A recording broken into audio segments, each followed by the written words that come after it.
घबराया हुआ राम सिंह अभिमन्यु को तालाब से निकालकर उसके कमरे में ले गया। उसके अनुमान से कमजोर अभिमन्यु को अभी तक बेहोश हो जाना चाहिए था, लेकिन इसके विपरीत वो ठीक दिखाई दे रहा था, क्योंकि अभिमन्यु के मस्तिष्क में बैठे ध्रुव ने परिस्थिति का सामना करने का फैसला कर लिया था। अभिमन्यु के कमरे से जाते ही मान्या भी वहां से चली गई थी। बहुत दिनों बाद अभिमन्यु के साथ अंतरंग पल बिताकर मान्या बहुत खुश थी। उसे ऐसा महसूस हो रहा था जैसे उसने सबको पीछे छोड़ कोई बाजी जीत ली हो। राम सिंह अभिमन्यु को कपड़े बदलवा कर वहां से चला गया। ध्रुव अब थोड़ा अच्छा महसूस कर रहा था। चहलकदमी करते हुए वो अपने बेडरूम के दूसरे हिस्से में गया, जहां एक मेज थी और उस पर पीले रंग के कुछ चर्म पत्र रखे थे। अभिमन्यु उन चर्म पत्रों को पढ़ने लगा। जो कागज अभिमन्यु ने उठाया था उस पर बहुत सुंदर शब्दों में लिखाई थी। अचानक बेडरूम के कोने से एक पतली सी आवाज आई। अभिमन्यु ने उस अंधेरे कोने की ओर देखा जहां से आवाज आ रही थी, और वहां लंबे बालों वाली एक लड़की घुटनों के बल जमीन पर बैठी थी। उसे देखकर ऐसा लग रहा था जैसे वो अचानक गिर पड़ी हो। ध्रुव ने तुरंत ही अभिमन्यु की यादों को खंगालना शुरू कर दिया। बड़ी आसानी से उसे सामने बैठी लड़की का नाम याद आ गया। सौम्या, तुम सौम्या हो ना? क्या तुम्हें चोट लगी है? तुम ठीक तो हो? अभिमन्यु खड़ा हो गया और सौम्या की ओर चल पड़ा। सौम्या डरी हुई थी। उसने सहमते हुए सभी सवालों के जवाब में सिर्फ एक ही शब्द कहा, हाँ। ये कहकर सौम्या एक अंधेरे कोने के पीछे जाने की कोशिश करने लगी। अभिमन्यु उसकी सूजी आंखों को देखकर यह समझ गया कि वो जरूर रो रही थी। वो उसके चेहरे पर सूखे आंसू देख सकता था। सफेद फ्रॉक में सौम्या का आकर्षक शरीर उसे एक परी की तरह खूबसूरत दिखा रहा था। उसकी फ्रॉक के खुले गले से सौम्या की सुराहीदार गर्दन और गले के नीचे के उभार पर अभिमन्यु की आंखें टिकी रह गईं। सौम्या की नजरें अभिमन्यु से मिली और वह कांप सी गई। सौम्या के दिल की धड़कनें बहुत तेज हो गईं। जाहिर है 15 साल की सौम्या अभी तक किसी पुरुष के संपर्क में नहीं आई थी। हालांकि उसके बदन पर यौवन ने पूरे जोश से दस्तक दे दी थी। सौम्या ने शर्माते हुए अभिमन्यु से पूछा, युवराज अभिमन्यु, क्या मैं आपके लिए कुछ कर सकती हूं? ध्रुव ने सौम्या के आकर्षक शरीर पर एक नजर डाली और अपना सिर ना में हिला दिया। मुझे अभी कुछ नहीं चाहिए, अभिमन्यु ने कहा। मान्या, मान्या! ध्रुव ने जोर से आवाज लगाई। बेडरूम का दरवाजा खुला। भूरे वस्त्र पहने हुए मान्या अंदर आई। मान्या ने विनम्रता से पूछा, मैं आपकी क्या सेवा कर सकती हूँ युवराज अभिमन्यु? हालांकि सौम्या को अभिमन्यु के कमरे में देखकर उसे बिल्कुल भी अच्छा नहीं लगा। इस लड़की को यहां से बाहर निकालो और उसे कमरा दिला दो।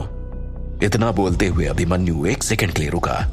उसे याद आया कि उसके पिता कितने क्रूर हैं, और अगर उसने सौम्या को बाहर भेज दिया तो इसका साफ संकेत होगा कि अभिमन्यु को सौम्या पसंद नहीं आई, और शायद इतना उसकी जान लेने के लिए काफी होगा। अभिमन्यु ने कोने में बैठी सौम्या की तरफ देखा। उसका चेहरा अभी भी डर से भरा हुआ था। मेरा आज कुछ भी करने का मन नहीं है, इसे बाहर ले जाओ और आराम करने के लिए एक कमरा दे दो। मैं इससे बाद में मिलूंगा, अभिमन्यु ने आज्ञा देते हुए कहा। मान्या ने विनम्रता से अभिमन्यु को प्रणाम किया और सौम्या को बेडरूम से बाहर ले गई। आखिरकार अब जाकर अभिमन्यु आराम कर सकता था। जब से उसने पुनर्जन्म लिया तब से वो वास्तव में ये नहीं समझ पा रहा था कि उसे करना क्या चाहिए। अपनी पिछली जिंदगी में ध्रुव अपने काम को लेकर बहुत सीरियस था। वो ज्यादा और अच्छा काम करना चाहता था, इसलिए उसकी कोई गर्लफ्रेंड नहीं थी। लेकिन उसकी इस नई जिंदगी की शुरुआत ही एक अनचाहे सेक्स एनकाउंटर से हुई थी, जिसके ट्रॉमा से वो अभी तक बाहर नहीं निकल पाया था। ध्रुव चकित भाव से चारों तरफ अपने कमरे को देखते हुए कुर्सी पर बैठ जाता है और मेज पर रखे हुए हाथी दांत के सफेद पंख वाले कलम को हाथ में लेकर सोचने लगता है, मैं निश्चय ही मर गया हूं, पर मैं किसी और समय में रहने वाले एक अनजान शरीर में कैसे आ गया। अभिमन्यु अपने हाथ में रखे हुए पेन के साथ खेलते हुए सोच रहा था कि कितना अजीब अनुभव है ये। अभिमन्यु की याददाश्त के हिसाब से इस दुनिया में लोगों के पास काफी खतरनाक हथियार थे और वे अभी भी लंबी दूरी के हथियारों के रूप में धनुष और तीर का उपयोग कर रहे थे। बंदूक, गोला, बारूद ये सब बिल्कुल नहीं था और अभिमन्यु ने भी इसके बारे में कभी नहीं सुना था। ये वो समय था जहां शक्ति की पूजा होती थी, लेकिन ध्रुव के लिए यह बिल्कुल अलग ही दुनिया थी। अभिमन्यु के पिता भवानी सिंह अभिमानी और क्रूर होने के बावजूद अपनी शक्ति और युद्ध कौशल के कारण वहां के लोगों के नायक थे। कुछ दिनों पहले दूसरे साम्राज्य के साथ हुई भीषण युद्ध में भवानी सिंह ने अद्भुत पराक्रम दिखाया था, जिसमें उनके साम्राज्य का बहुत नुकसान हुआ। अनगिनत योद्धा मारे गए, परंतु भवानी सिंह अपने कौशल के कारण बच गए। भवानी सिंह के पास एक बलिष्ठ शरीर, बेजोड़ युद्ध कौशल और अद्भुत तलवारबाजी का गुण था। उन्होंने अकेले ही युद्ध में 15 सेना नायकों का वध किया था। अपने मुख्य सेनापति भैरव सिंह के साथ वो किसी भी शत्रु के लिए बुरे सपने से कम नहीं थे। इस साम्राज्य में युद्ध में किसी का कौशल और क्षमता उसका पद और शिष्टता निर्धारित करती थी। सेना की ताकत और भवानी सिंह जैसे मजबूत हाथों में उसकी कमान, यही वो चीजें थी जिन्होंने चारों तरफ अराजकता होने के बावजूद लोगों को निडर बना दिया था। इस अराजक युग में हर समय झड़पें और युद्ध होते रहते थे। भले ही भवानी सिंह इतना क्रूर और घमंडी था, फिर भी लोग उसके क्षेत्र से बाहर नहीं निकले। आखिरकार लोगों को किसी ऐसे व्यक्ति पर भरोसा करने की जरूरत थी जो अपने अस्तित्व के लिए उनकी रक्षा करने में सक्षम हो। किसी शक्तिशाली व्यक्ति की सुरक्षा के बिना लोग लंबे समय तक बाहर नहीं रह पाएंगे, क्योंकि हर जगह डाकू थे। कुछ डाकू खाने के अभाव में नरभक्षी भी बन गए थे। ऐसे समय में एक शहर से दूसरे शहर जाना मौत को आमंत्रित करने जैसा था, परंतु भवानी सिंह के क्षेत्र में ऐसा बिल्कुल नहीं था। उसकी आहट से ही बड़े से बड़े डाकू कांप जाते थे। यही कारण था कि महामंत्री भी प्रजा की सुरक्षा के लिए बिल्कुल आश्वस्त थे। भवानी सिंह कितना ही क्रूर क्यों ना हो, क्षेत्र में रहने वाले लोगों पर उसकी क्रूरता का कोई असर नहीं पहुंचता था, पर डाकुओं और शत्रुओं के लिए वो किसी काल से कम नहीं था। अभिमन्यु ने कागज को मेज पर से उठाकर पढ़ने की कोशिश की। उसने ऐसी भाषा कभी नहीं देखी थी। ये संस्कृत की तरह दिखने वाली कोई प्राचीन भाषा थी। अगर मेरे पास अभिमन्यु की याददाश्त नहीं होती तो इस भाषा को पढ़ना बहुत मुश्किल होता। अभिमन्यु ने सोचा और भगवान को धन्यवाद देने लगा। शब्दों की संरचना यहां अच्छे तरह से विकसित दिखती है। अभिमन्यु ने खुद से कहा, कितना अच्छा होता अगर मेरे पास मेरा चिप होता। अभिमन्यु ने सोचा और अपना हाथ अपने दिमाग के पास ले गया, जहां पर उसका चिप हुआ करता था जब वो जिंदा था। ये चिप उसने अपने दिमाग में तब फिट करवाई थी जब वो अपनी दुनिया में जिंदा था। टिंग टोंग! ध्रुव के कान में यह आवाज गूंज उठी। वो इस आवाज को बखूबी पहचानता था, जिसे उसने काफी बार पहले भी सुन रखा था।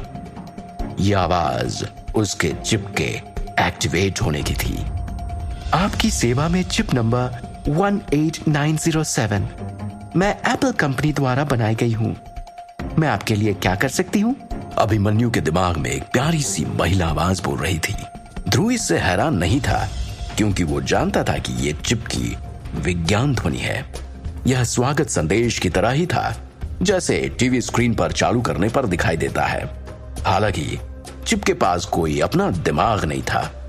जैविक चिप 23वीं शताब्दी का आविष्कार था और इसके दो प्रमुख कार्य थे, जांच करना और याद रखना।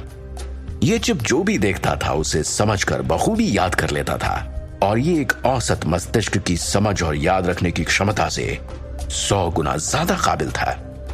एक औसत दिमाग सिर्फ 150 सालों तक की जानकारी रख सकता है, पर यह चिप 10,000 सालों तक की जानकारी भी सुरक्षित रख सकता था। चिप ने मेरे साथ पुनर्जन्म लिया? ये कैसे संभव है? अभिमन्यु को विश्वास ही नहीं हुआ और ये सोचकर उसकी धड़कन बढ़ गई और वो काफी देर तक कुर्सी पर बैठा सोचता रहा। लेकिन संभव हो सकता है क्योंकि मेरा चिप सबसे लेटेस्ट वर्जन था और उसको मेरे दिमाग में इंस्टॉल कर दिया गया था, बिल्कुल मेरे बाकी शरीर के अंगों की तरह। ये मेरे जीन्स में घुस गया था और शायद यही कारण है कि मेरे साथ साथ ये भी पुनर्जीवित हो गया। अभिमन्यु ने अनुमान लगाया। अभिमन्यु बहुत उत्साहित था और वो जोर जोर से सांस ले रहा था। ऐसे युग में जहां सिर्फ ताकत की पूजा हो और हथियार के बल पर ही सब कुछ किया जाता हो, वहां पर यह चीज बहुत काम आएगी, अभिमन्यु ने उत्साहित होकर सोचा। मोमबत्ती की पीली रोशनी में अभिमन्यु का चेहरा और चमक रहा था। वो उठा और उसने खिड़की खोली। अभिमन्यु के दिमाग में सोच का एक बवंडर सा मचा हुआ था। उसने ताजी हवा खाने के लिए अपना सर खिड़की के बाहर निकाला। हवा के केवल एक झोंके के साथ उसकी सारी थकावट मानो चली गई हो। बाहर से आती हुई मिट्टी और घास की खुशबू दिल में एक अलग ही तरंग पैदा कर रही थी। उसका शयन कक्ष चौथी मंजिल पर था और वो बाहर लंबा घना जंगल देख पा रहा था। बाहर से पेड़ के पत्तों और झिंगुरों की आवाजें आ रही थीं। चांद की चांदनी चारों तरफ बिखरी हुई थी। अचानक अभिमन्यु ने बाहर से आते हुए घोड़ों के कदमों की आवाज सुनी, जो जंगल के बीचों बीच एक रास्ते से आ रही थी। ठंडी हवा के झोंके से अभिमन्यु काफी बेहतर महसूस कर रहा था। रात की चांदनी में उसने हथियारों से सुसज्जित सेनापति को महल की तरफ आते हुए देखा। कुछ शूरवीरों के पास जलती हुई मशालें थी और जिन घोड़ों पर वो बैठे थे, उन घोड़ों के कदम ताल की आवाज अभिमन्यु स्पष्ट रूप से सुन पा रहा था। अभिमन्यु देख पा रहा था कि उस सेना का सेनापति अपनी सेना से कुछ बात कर रहा है और वो सब हंस रहे थे। उनके चेहरे पर युद्ध विजय की एक अलग ही आभा थी। मशालों की रोशनी में अभिमन्यु ने जब सेना नायक को देखा तो हैरान रह गया। ये तो पिताजी हैं, भवानी सिंह। अभिमन्यु ने तुरंत उन्हें पहचान लिया क्योंकि वो उनसे पहले मिल चुका था और अभिमन्यु के दिमाग में उनकी स्पष्ट पहचान थी। भवानी सिंह अंदर आए और आते ही उन्होंने मान्या से कहा, मैं अभिमन्यु से मिलना चाहता हूं, उसे अभी बुलाया जाए। आदेश पाकर मान्या सीधा अभिमन्यु के कक्ष की तरफ चल पड़ी। मान्या के लिए यह एक बहुत अच्छा मौका था अभिमन्यु से दोबारा मिलने का और वो इस मौके का सही इस्तेमाल करना चाहती थी। लगभग उसी समय अभिमन्यु के चिप में से मधुर आवाज आई, कृपया नाम दे। 0। अभिमन्यु ने वही पुराना नाम जारी रखा जो उसके चिप का नाम था जब वो जिंदा था। नाम की पुष्टि हो गई है, चिप में से आवाज आई। चिप कॉन्फ़िगर हो गया है, चिप का आनंद ले। अगर कोई शिकायत है तो कृपया 40355627 पर कॉल करें। उपयोग करने के लिए धन्यवाद। ध्रुव का चिप के साथ इस दुनिया में रिकनेक्ट हो जाना मानो डूबते को तिनके का सहारा मिल जाने जैसा था। वो अचानक ही एक अजनबी दुनिया में आ गया। ये टाइम ट्रैवल के जैसा था जहां उसके लिए सबके चेहरे अनजान थे पर रिश्ते उधार के थे और पल पल बदलते हालात उसे हर पल नई चुनौती दे रहे थे। ध्रुव ने चिप को टेस्ट करने की सोची। इसके लिए उसने सबसे पहले अपने कमरे की जांच करना तय किया। ध्रुव ने कमरे की दीवार पर अपना दायां हाथ रखा और अपने मन में चिप को कमांड दिया, 0। इस दीवार की स्ट्रेंथ क्या है? तुरंत ही ध्रुव के दिमाग में फिट चिप एक्टिव हो गया और उसने रिप्लाई दिया, height 25 feet, width 2 feet, weight 500 ton. Chip ने यह इंफॉर्मेशन ध्रुव के दिमाग में दिया था। फिर भी चिप के सफल संचालन से ध्रुव के चेहरे पर एक हल्की सी मुस्कान आ गई। वहां मान्या आ गई थी।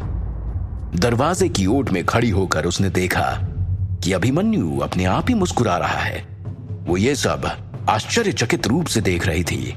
ये युवराज अभिमन्यु क्या कर रहे हैं? मान्या ने सोचा, कहीं घोड़े से गिरने की वजह से इनके दिमाग पर बुरा असर तो नहीं पड़ गया है?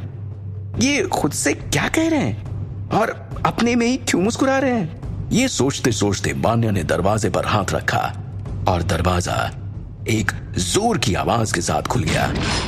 अभिमन्यु ने चौंक कर पीछे देखा। मान्या को देख वो थोड़ा घबरा गया। उसे इस बात का डर था कि कहीं मान्या को यह पता ना चल जाए कि अभिमन्यु के शरीर में रहने वाला वो कोई और है।